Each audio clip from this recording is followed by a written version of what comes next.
the future society yang sebenarnya terlalu dimanjakan oleh teknologi. Ya di film itu semua orang jadi obesitas luar biasa karena semuanya dilayani teknologi. Maka informasi kedua ini kerekam lagi ke dalam otak kita. Otak kita adalah jaringan dari neurons yang namanya neural networks. Ih, cakep. Mbak Anit dokter juga.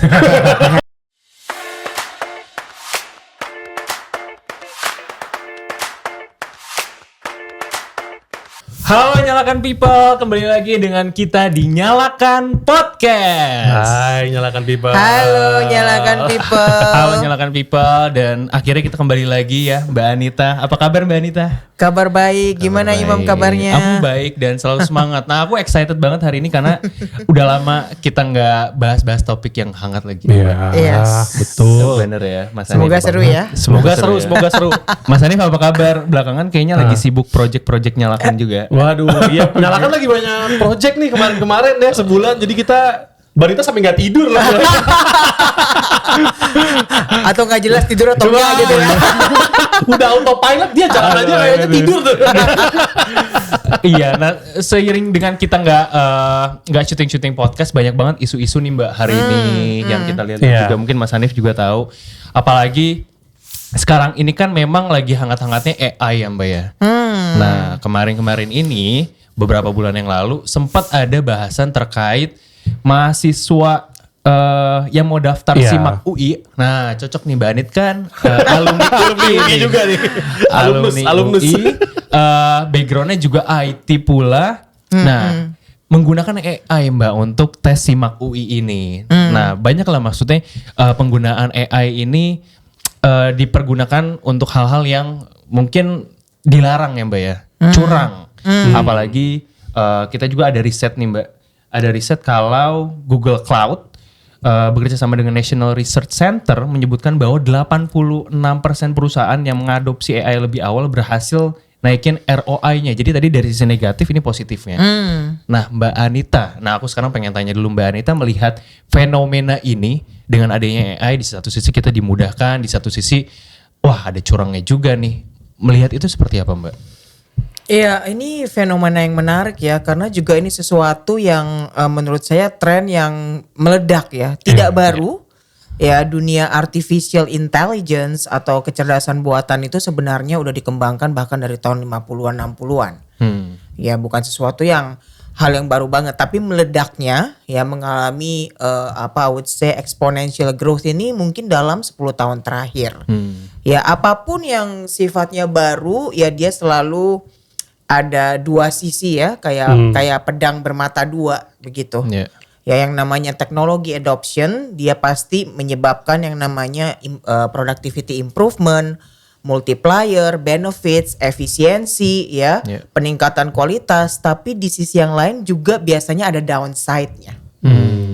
Ya seperti ya misalnya contoh aja deh, kita sekarang ini hidup di zaman sekarang dimudahkan oleh banyak teknologi. Betul. Tapi kan kita belum mikirin juga ya sampah teknologi mau dikemanain. Iya bener. Apalagi di Indonesia, jangankan sampah teknologi. Ya, apa tuh sampah teknologi? Simple aja deh. Nyalakan People dan teman-teman di sini juga pasti setiap berapa tahun sekali ganti gadget ya. Betul. Nah itu kan semua logam-logam dan materi-materi ini gimana cara mendaur ulangnya. Ya tetapi itu menyebabkan perkembangan ekonomi yang boom luar biasa gitu ya. Kemudahan yang luar biasa.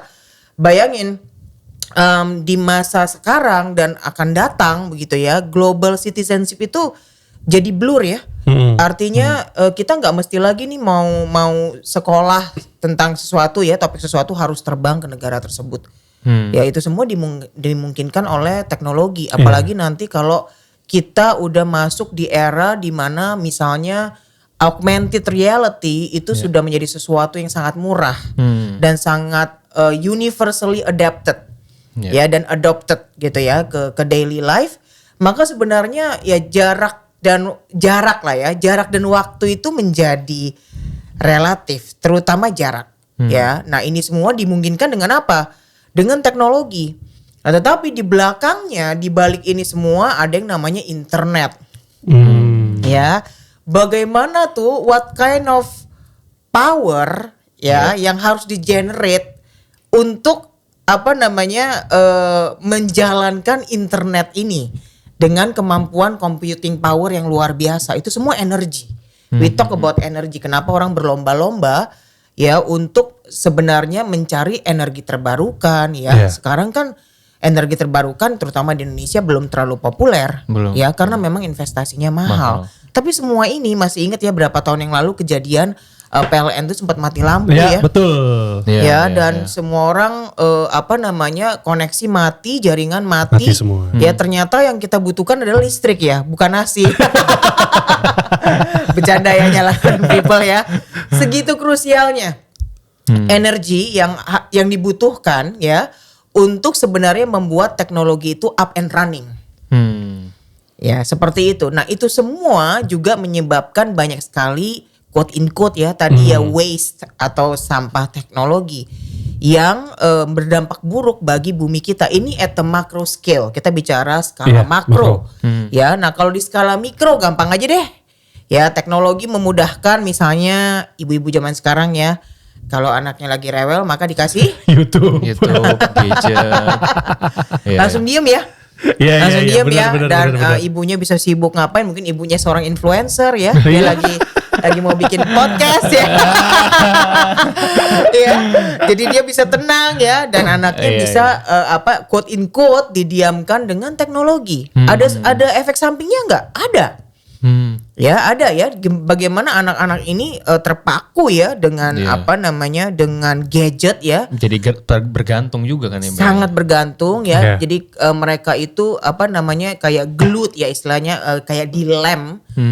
Dan ketika nggak ada gadget itu kayak hidup mereka ada yang hilang. Dan mereka menjadi generasi yang antisosial. Ya, mereka sulit bersosialisasi dengan sesama manusia. Karena ya mainnya sama gadget. Betul. Dan itu sudah terjadi di Gen Alpha sih Mbak. Dengan fenomena skibidi toiletnya itu. Karena dia kan memang sudah terpapar dengan teknologi kan Mbak ya. Apalagi dengan orang tuanya sudah punya gadget nih, diem betul kata Mbak Anita dipaparkan dengan YouTube tanpa memikirkan jangka panjangnya. Betul. Iya, jadi sih saya tadi kembali soal teknologi itu adaptasi dan adopsi teknologi itu menjadi pedang bermata dua. Lah terus gimana dong menyikapinya? Ya ini dia kan masalahnya gitu. Apakah kita bisa mengembangkan perekonomian teknologi dengan bertanggung jawab? Makanya kenapa ada sustainable development. Ya dalam dunia bisnis misalnya, dalam dunia teknologi juga sama. Bisa disustain gak ini? Ya atau ini hanya akan memberikan era renaissance ya yang sangat luar biasa sekian puluh tahun ya kita menikmati the booming of teknologi dan ekonomi dari teknologi itu sendiri ya, digital ekonomi. Namanya ya boomingnya luar biasa entah berapa triliun dolar, tapi setelah itu apakah juga generasi mendatang akan hancur ya dan bumi ini akan hancur. Nah, di mana mencari balancingnya? Karenanya selalu harus ada maker and checker ya dalam dunia bisnis atau apapun itu. Yang bisnis sih maunya untung doang. Ya, kenapa harus ada misalnya pemerintah atau government, governance yang bikin public policy, etikanya gimana dalam berteknologi sama ya di dunia AI ini juga lagi dibahas dengan sangat hangat. Jadi memang dua role ini harus dikembangkan dan mikirnya jangka panjang. Ya kita memang tidak bisa menghambat perkembangan teknologi, stop aja deh nggak bisa. Ya bagaimanapun ini sudah berjalan, tapi jangan sampai juga future-nya itu jadi distopia. Ya kalau nonton film ya, distopia itu yang alirannya itu masa depan itu hancur. Karena teknologi, langit jadi gelap ya, tertutup dengan polusi ya. Robot menguasai manusia, tahu dong film ini nggak usah melawan robot. nggak usah sebut nama filmnya ya banyak sekali. Sebenarnya kenapa sih film itu selalu berhaluan distopia? Karena kita nih demen ngerusak memang ya, demi keuntungan semata. Saya setuju. Ya, like it or not, saya nggak bilang bahwa bagi kita yang hidup sekarang kita ingin menikmati this economic booming growth gitu. Tapi kita mikirin nggak 2 generasi dari sekarang masih akan ada nggak misalnya lahan pertanian dengan cahaya matahari yang normal. That's the big question ya. Makanya kenapa di negara Skandinavia misalnya, saya pernah baca Swedia atau mana itu setiap benih tanaman ya udah ada bank benihnya ya di hampir di kutub utara sana, just in case ya yang di dystopian films itu terjadi. Ya generasi berikutnya masih bisa makan ada jagung backup ya, gandum ya, masih bisa makan apel. Kalau enggak, kalau habis semua gimana? hancur Ya dan terus, kita mau makan apa? Ya udah ada orang yang mikirin sampai sejauh sana gitu ya, karena sebagai antisipasi.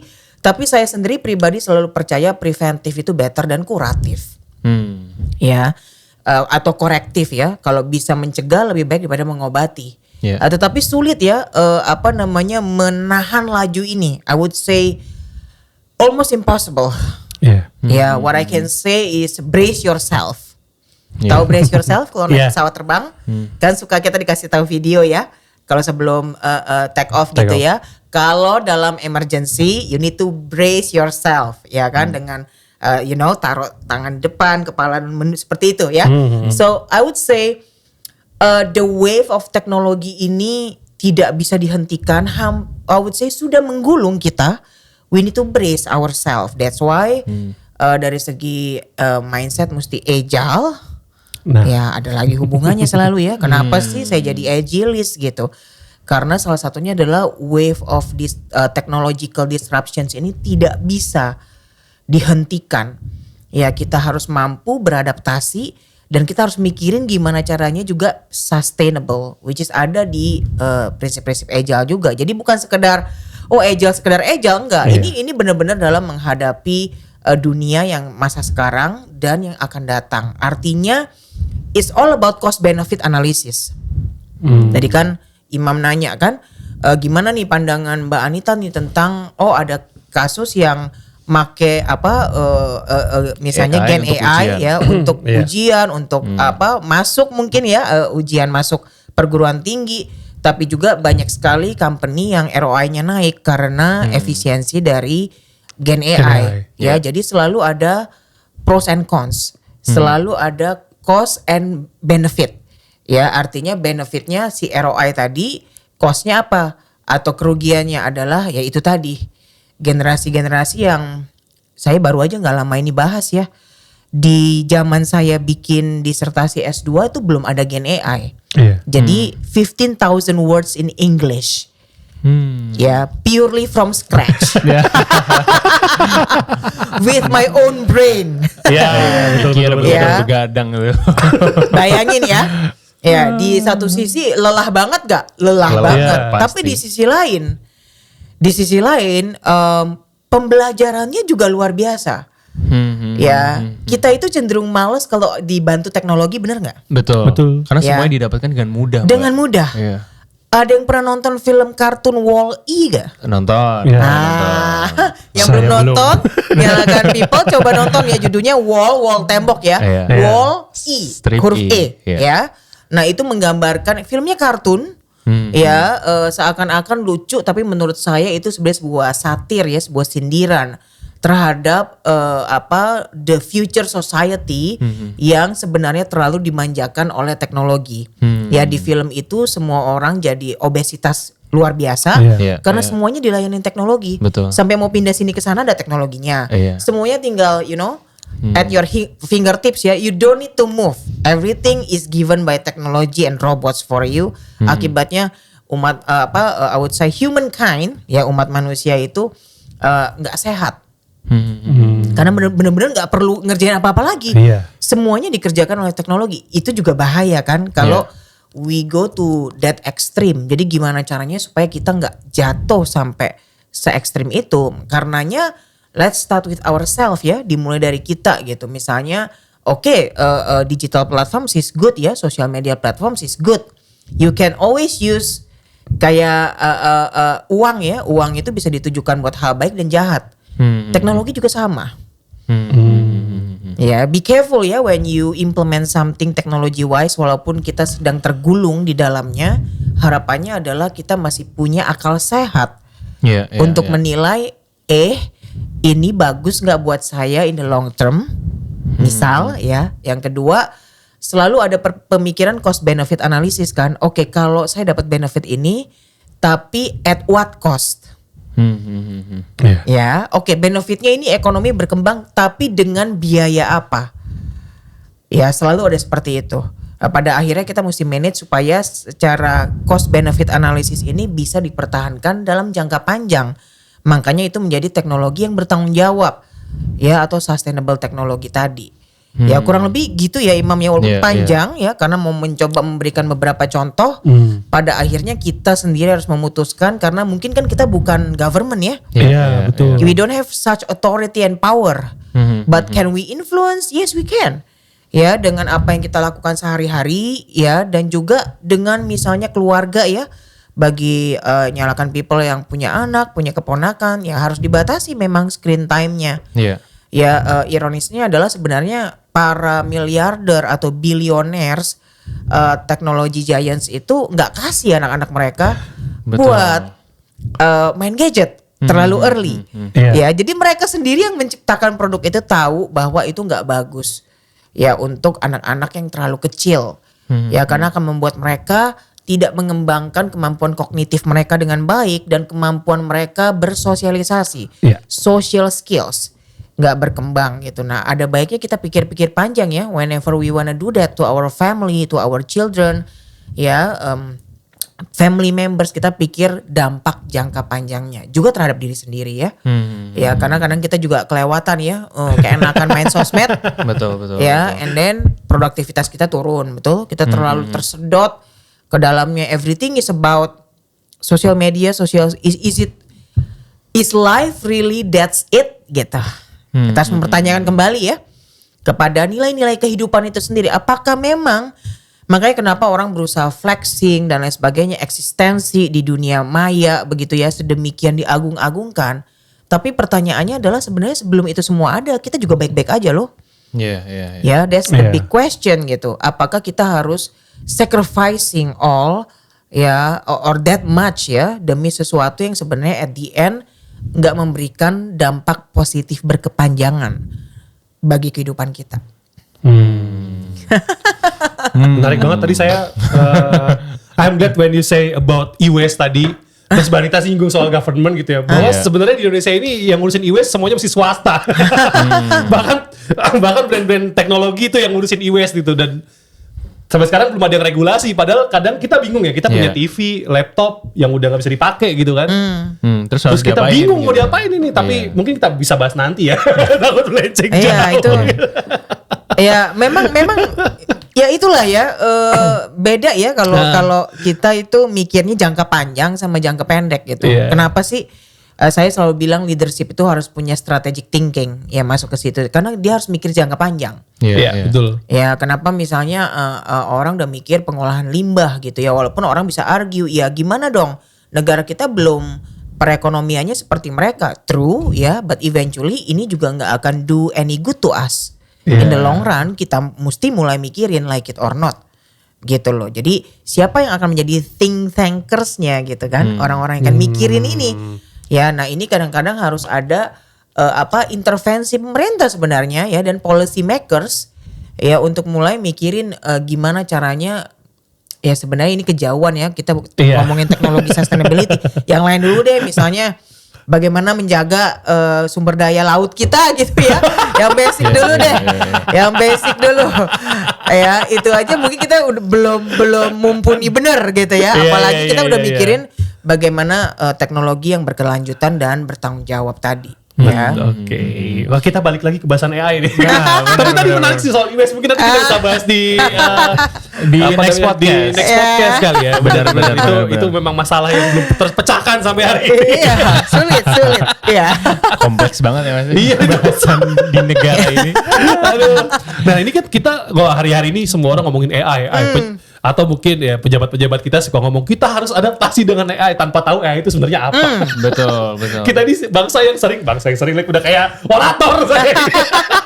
Kita tuh sering terjebak sama istilah-istilah kayak AI canggih banget nih, pasti ada AI-nya. Semua promosi marketing handphone ini dilengkapi dengan AI teknologi.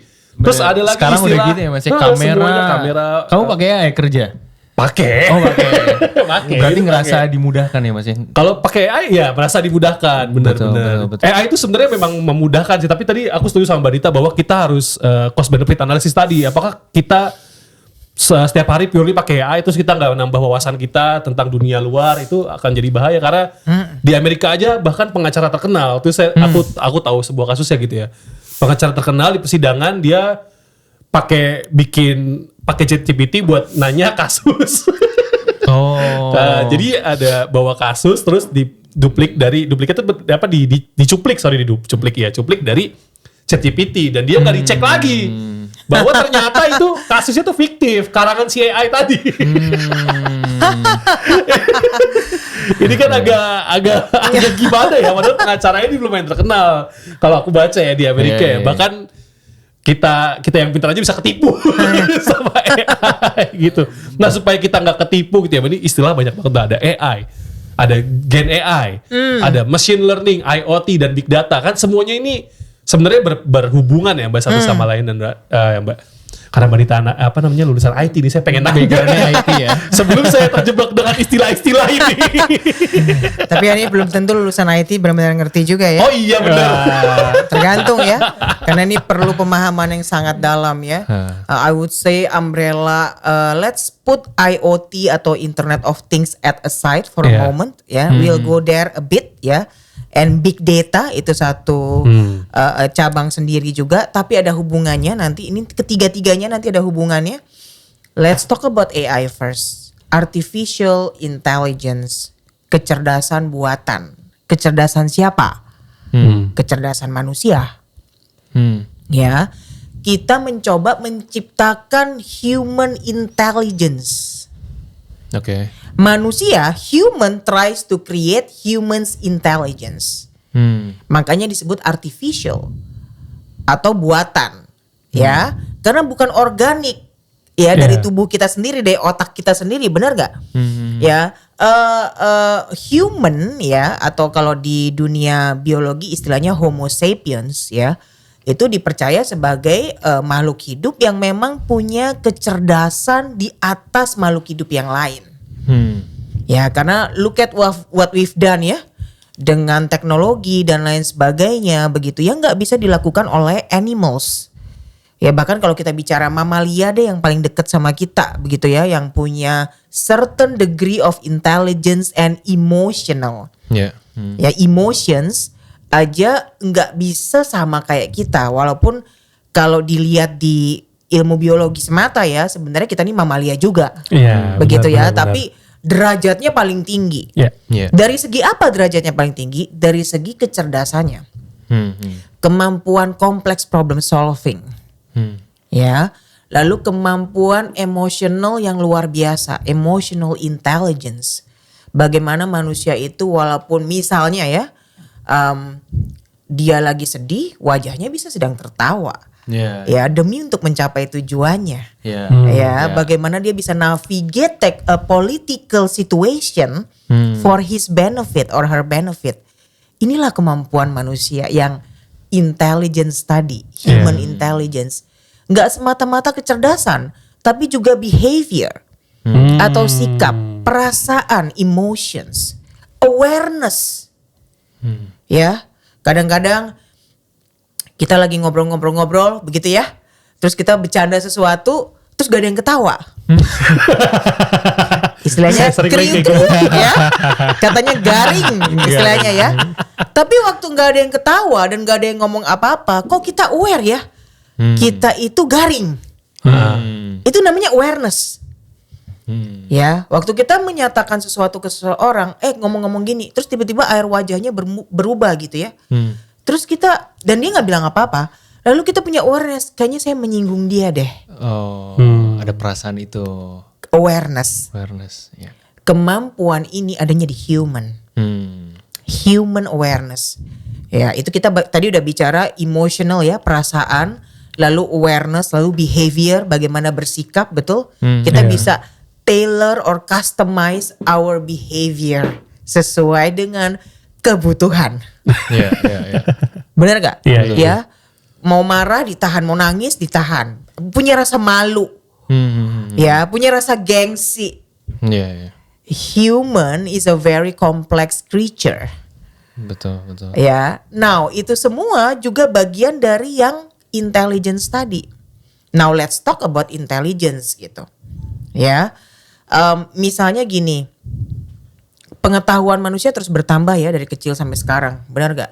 Makanya dulu kita nggak ngerti kan, ini tuh namanya buku ya nak gitu ya. Iya.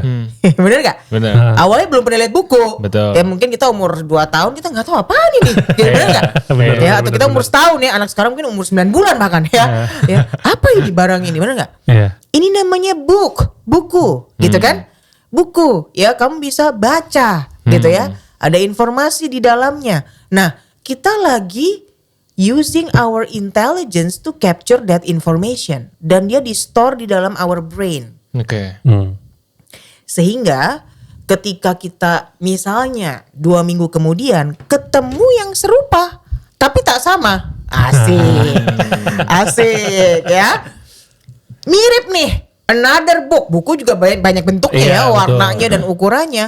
Nah, human intelligence mampu bilang ini juga kayaknya buku.